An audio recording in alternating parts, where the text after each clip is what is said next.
tema que me foi proposto e que, confesso, fiquei bem preocupado é da instantaneidade da comunicação na família.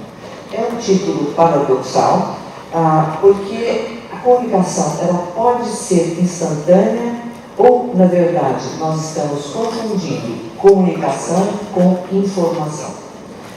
Nós estamos vivendo atualmente o que se chama, e tem um filósofo que eu fui buscar, Luciano Floridi, e ele diz que nós estamos vivendo também, não só ele fala, mas uma quarta revolução. E essa quarta revolução me dá a oportunidade de citar as três anteriores que Freud sempre falou, e é um texto que ele sempre cita, né? Que a primeira revolução foi a de Copérnico, que a Terra não é o centro do universo. A segunda revolução por Darwin, e cada vez mais nós nos aproximamos de ver as nossas semelhanças com os animais, não é, Simão? E aí a revolução da psicanálise, em que nos mostrou que o inconsciente é democrático, ou seja, todos nós temos inconsciente e não temos toda aquela autonomia da vontade que desejaríamos. E essa quarta revolução, que é a revolução da tecnologia, da comunicação e da informação, é uma revolução que mexe fundamentalmente na forma como nós nos relacionamos. Nossos tempos agora são tempos de Big Data, que é um oceano de informações e que geramos no mundo digital. São tempos em que os computadores sabem mais das pessoas do que nós mesmos. São tempos em que metade da população mundial está conectada e passa em torno de 6 horas no universo digital, sendo que metade desse tempo nas redes sociais, sem contar que nós ficamos viciados nas redes sociais. Antes da gente iniciar aqui, estávamos aqui, talvez passo atrás se deveu, porque nós estávamos aqui todos tirando várias fotos, né, para postar nas nossas redes sociais. E isso virou quase um vício, né? Até costumo dizer que a gente está se aproximando tanto, né? O iPhone passou a ter memória RAM das pessoas, a gente comete atos falhos, né? Os iPhones cometem atos falhos, né? Mandei a mensagem errada, me desculpe. Então, as coisas estão um pouco esquisitas e nós buscamos nos adaptar a tudo isso. São tempos também que a gente fala, né, de fake news, mas, por outro lado, de democratização da informação. Antes, o privilégio da informação estava nas mãos e nos bolsos de alguns. Agora, está muito mais nos dedos de todos nós. E a nossa tarefa é tentar estabelecer aí alguma crítica com relação às informações que a gente recebe, e todos nós estamos vendo e vivenciando aqui no Brasil, nesse momento, o quão difícil é sabermos da veracidade e da verdade das informações. São tempos realmente muito angustiantes. São tempos de inteligência artificial, em que a tecnologia é capaz de resolver problemas complexos utilizando processos que dão a impressão de reproduzir a mente humana. Então, a impressão, nós não sabemos até que ponto vão efetivamente reproduzir ou, quem sabe, nos suplantar. São tempos de infosfera, atmosfera da informação, e de um crescimento muito maior da inteligência, da tal da inteligência artificial, e tudo isso requer que nós nos adaptemos para sobreviver como espécie, para sobrevivermos como indivíduos. Isso sem falar no enorme desafio que as famílias têm que enfrentar. Não falamos mais hoje só de estar online, estar offline, mas a expressão utilizada está on life. A vida real se confunde com a vida virtual e ameaça a todos nós. Esse ambiente da infosfera, certamente, ele nos modifica e também influencia quem nós somos. Influencia, inclusive, a construção da própria identidade. Identidade é entidade, aquilo que se mantém relativamente constante ao longo da vida, e é uma identidade que é construída necessariamente nas semelhanças, nas diferenças, nos conflitos, e é uma identidade que se vê ameaçada pelo mundo globalizado que tende a homogeneizar as diferenças.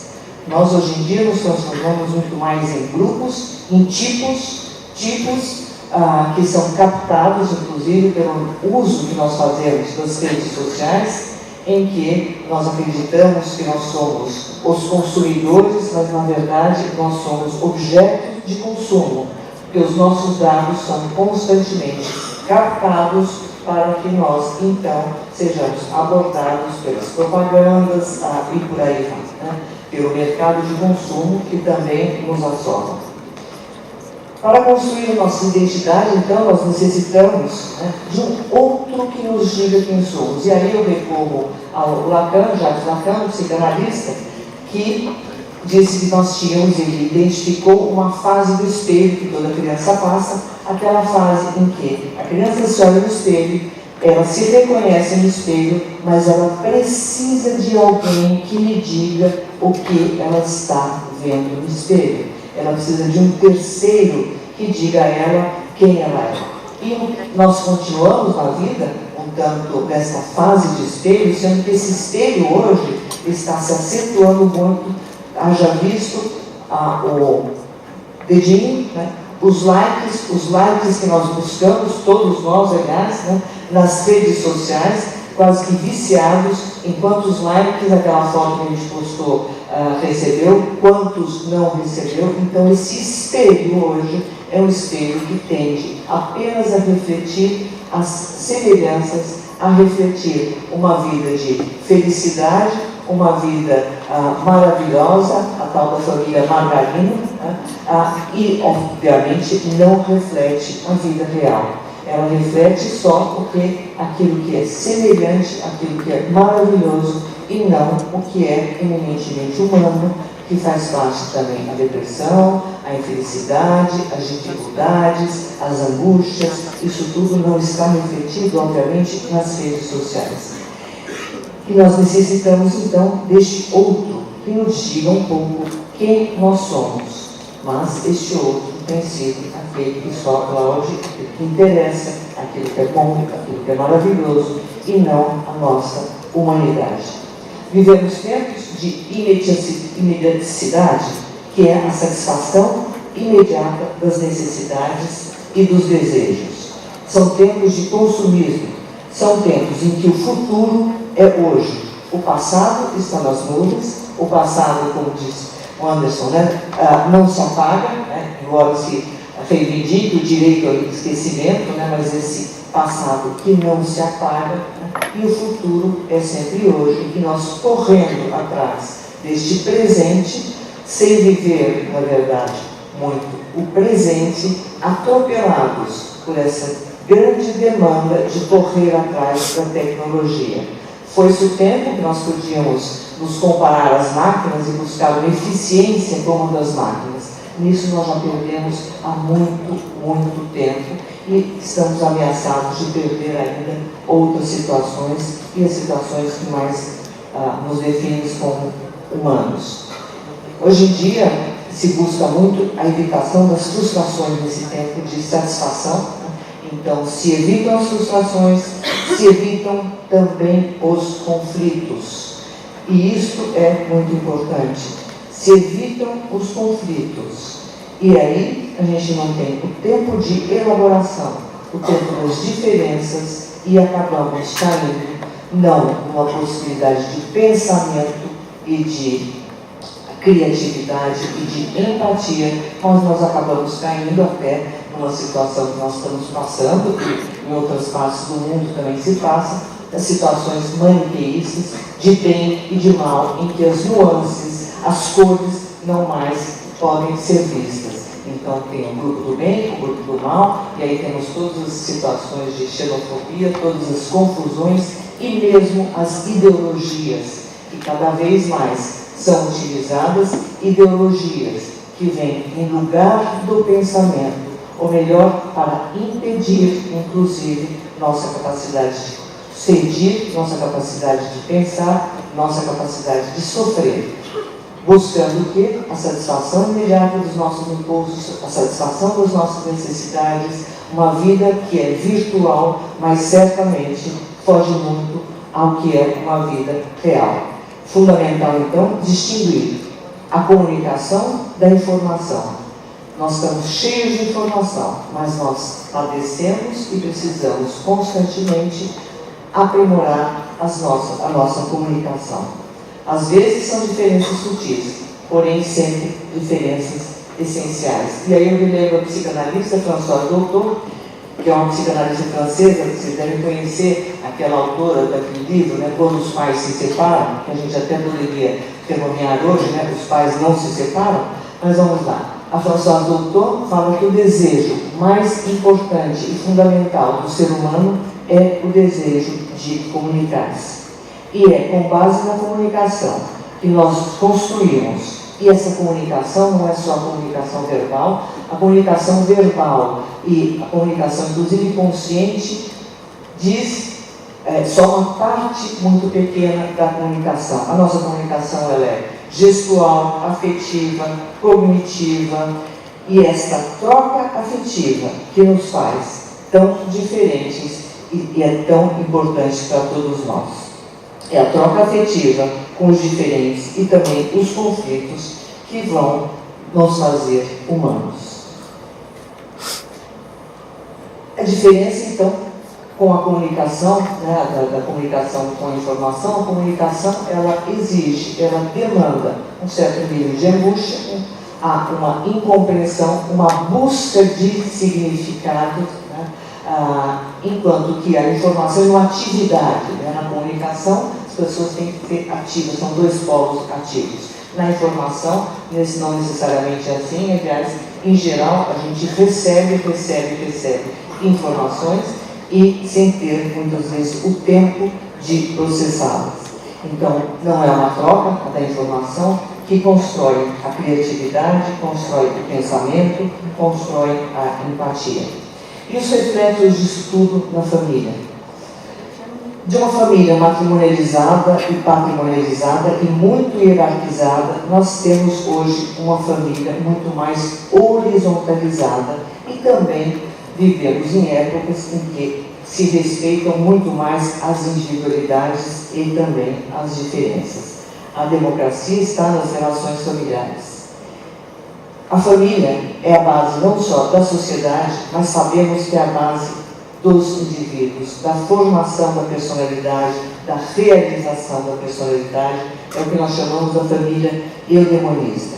Para o quê? Né, a gente tem todo o afeto trazido para o direito de família, né, para o que o afeto é fundamental. Mas não só o afeto de amor e ódio caricaturados, né, o afeto não só do amor, de amor e ódio caricaturado nas redes sociais ou mesmo na violência, mas as nuances afetivas. E para isso a convivência é fundamental. Para isso o virtual não funciona.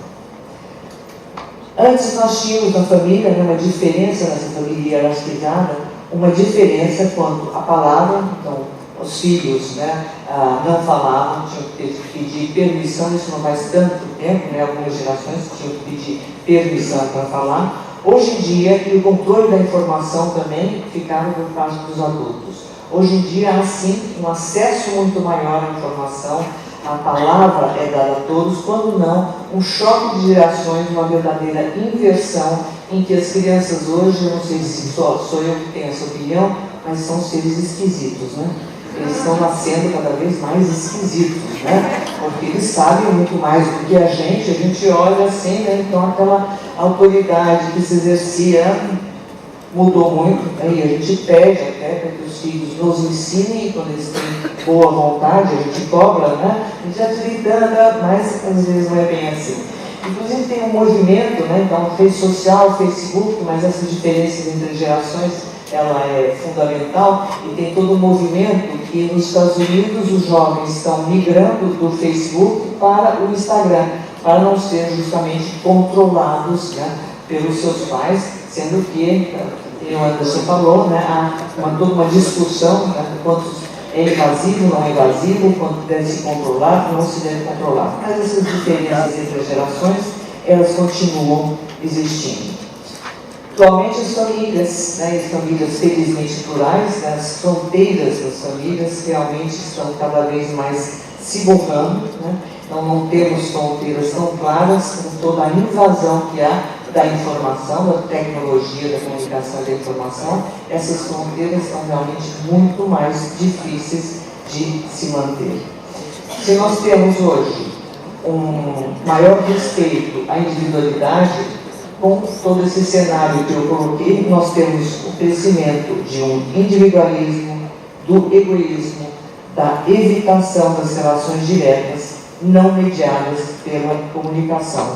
E, como eu falei anteriormente, uma evitação dos conflitos. Nós podemos caricaturar hoje como famílias fake, não são só fake news, mas em certo sentido. Famílias fake, famílias Facebook. Perde-se sem convívio real a possibilidade de viver as semelhanças, em viver as diferenças, em aprender com as experiências, com os modelos, a possibilidade de transformar os conflitos e os afetos e, em última análise, o risco é de se perder a experiência mesmo do amor, que não é o da aprovação incondicional e dos likes, mas é a aceitação e o pertencimento. Amar não importa o que aconteça e quão diferente se seja. O respeito à individualidade passa a ter, na tecnologia, na revolução da tecnologia da informação e da comunicação, o individualismo, o egoísmo e o isolamento como modos de buscar uma satisfação imediata dos impulsos e, obviamente, uma menor tolerância à frustração. Impede-se, que me disse, o desenvolvimento melhor das nossas capacidades de personalidade, de pensamento, criatividade e, sobretudo, de empatia. Usando a frase tão citada de que as famílias felizes são todas iguais, mas cada uma é infeliz à sua maneira, as famílias virtuais, as famílias fake, as famílias Facebook são todas iguais, mas cada uma é infeliz, real, com conflitos e dores, mas também com reais amores, empatia e solidariedade, cada uma à sua maneira. Da importância da individualidade, da importância da identidade das famílias. Claro que temos todo o saudosismo, e nós falecemos um pouco disso, né? Antes era sempre ruim, né? O futuro agora é o bom, e o presente é o bom, e o futuro nos ameaça, e quando esse presente está ruim, a gente recorre ao saudosismo. Então, a gente fala, antigamente as famílias se comunicavam mais. Eu tenho as minhas dúvidas se necessariamente se comunicavam mais.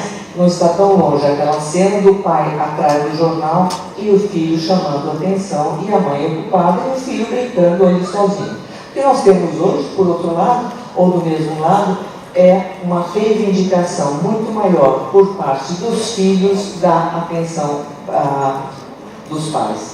Acho que todos receberam, muitos receberam, tem visto, né, tem ouvido, né? Vários filmes em que os filhos pedem para os pais deixarem os seus celulares do lado, né, e lhe darem atenção. Uma reivindicação, claro que legítima, mas, por outro lado, numa época em que os pais muitas vezes tornam-se quase que escravos de seus filhos, né? Então, também temos uma inversão ali nessa outra situação. Com o impedimento do desenvolvimento, do impedimento de se viverem os conflitos, né?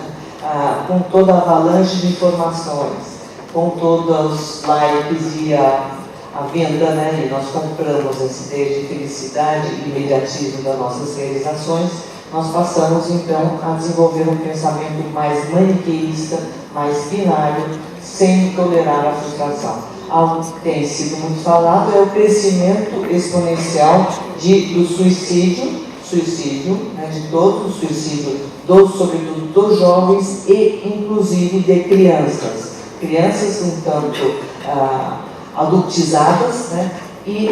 Mas o suicídio dos jovens é algo na adolescência, é algo que chama muita atenção, porque a adolescência é uma fase em que se passa desse amor quase que incondicional dos pais, né, para com os filhos, uma hiperatenção e não poder ter frustrações, não tolerar as frustrações, não ter muito limite, tudo em nome dos filhos, e na adolescência a realidade dos relacionamentos, a realidade das dificuldades na área amorosa, o rompimento dos namoros acabam então trazendo muitas vezes essa busca por não aguentar o sofrimento. Então essa é uma realidade que nós temos que realmente prestar atenção no fortalecimento, na necessidade de fortalecer as famílias. Então nós temos tido também um aumento da violência pelo impedimento de outras formas ou dificuldade de desenvolver outras formas de se lidar com os conflitos. A família, ela não é a cultura, ela está imersa na cultura, mas com ela não se confronta. Foram grandes ganhos dos direitos fundamentais, da autonomia privada, da liberdade, do desenvolvimento da personalidade. Todos esses direitos estão ameaçados de serem tutelados agora pelo grande irmão. E nesse sentido, há muito a fazer. Como futuro, e aí tentando dar uma mensagem, né, melhor, né, como futuro, né, nós vamos ter aí a quarta revolução no sentido de mudarem as atividades, as profissões valorizadas, perda de emprego, tudo isso. Certamente, acredito eu padeço de otimismo crônico, que as profissões ou atividades mais valorizadas passarão a ser aquelas que requerem a empatia, a capacidade de efetivamente se colocar no lugar do outro, e as profissões que requerem o cuidado, né, o afeto, aliás, o que tem a ver justamente com as qualidades que definem o que é a família.